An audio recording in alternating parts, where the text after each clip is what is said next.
Je voudrais méditer avec vous sur cet objet liturgique qu'est l'autel de notre Église, ce très bel autel en chêne.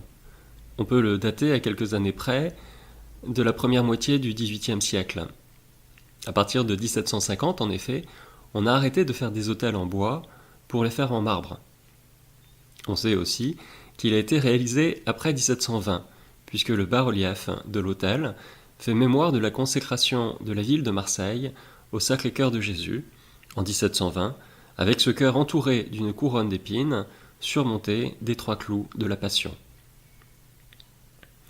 Et je ne sais pas s'il existe à Marseille d'autel plus intéressant du fait de son histoire et de la richesse de sa signification.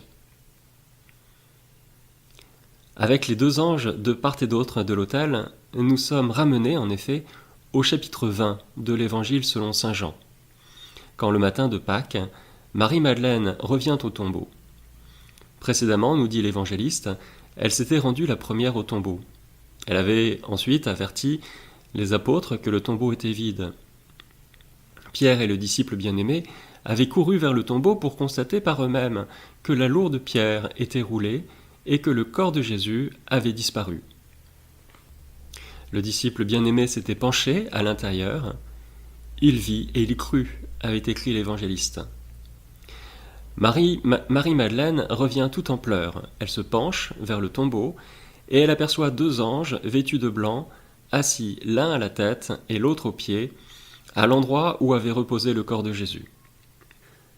C'est là que notre autel illustre parfaitement cette scène de l'Évangile, puisque de part et d'autre de la table d'autel, il y a ces 2 anges, comme dans le récit de l'Évangile. L'autel est dépouillé, comme la surface plate sur laquelle a reposé le corps de Jésus à l'intérieur du tombeau. Une grande nappe, blanche comme un linceul, recouvre notre autel. Enfin, les inscriptions du bas-relief, les Arma Christi, la couronne d'épines et les 3 clous de la Passion rappellent les conditions de la mort de Jésus.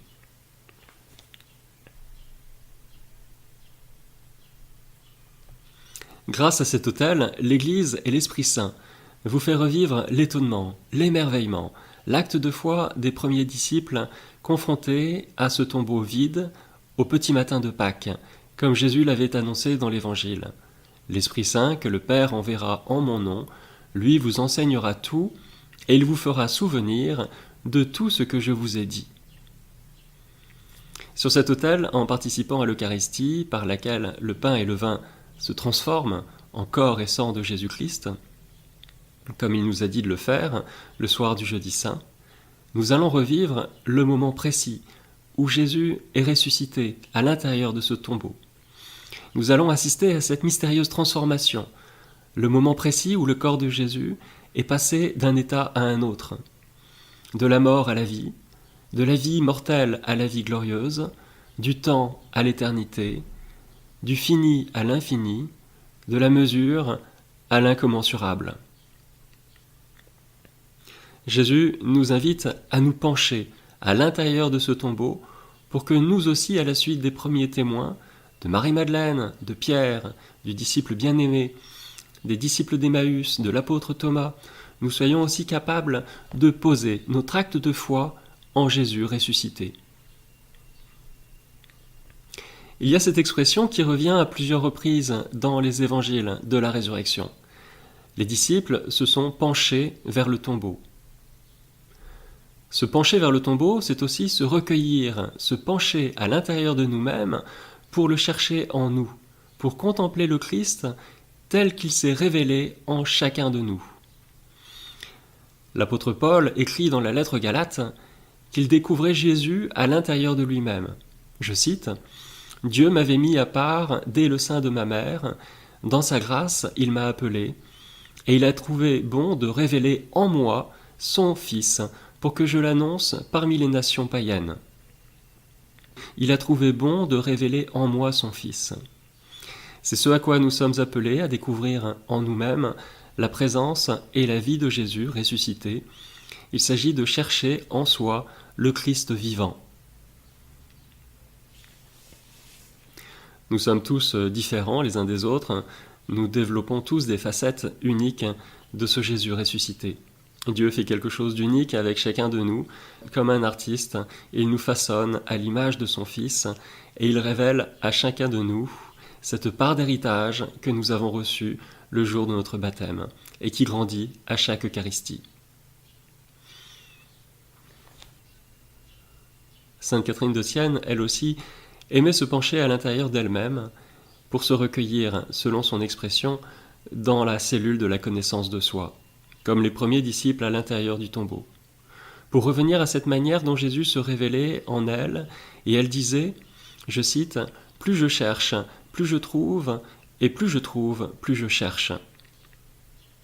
Il s'agit donc de se pencher à l'intérieur du tombeau comme à l'intérieur de nous-mêmes pour faire l'expérience de Jésus ressuscité et ressuscité en nous.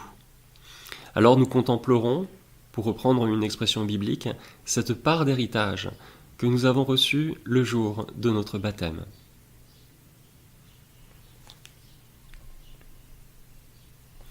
Quand Jésus revient à Béthanie, vous vous rappelez de cet épisode, Jésus est invité par Lazare et sa famille.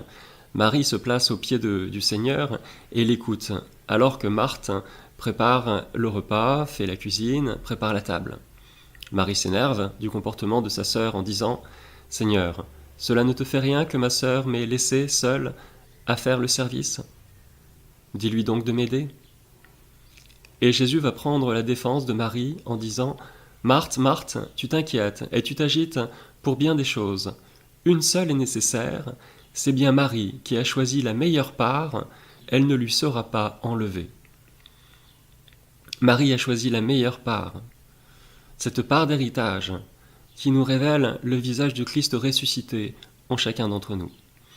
Je vous invite donc aujourd'hui à faire l'expérience des premiers disciples et devant ce magnifique autel de notre Église, à vous placer par la pensée devant le tombeau de Jésus ressuscité, à vous pencher à l'intérieur de ce tombeau, à descendre en vous-même pour contempler cette part d'héritage que vous avez reçue le jour de votre baptême, cette façon unique que Jésus a de se révéler à chacun d'entre vous. Comme le dit le psalmiste au psaume 15, « Oui, la part qui me revient fait mes délices, j'ai même le plus bel héritage. »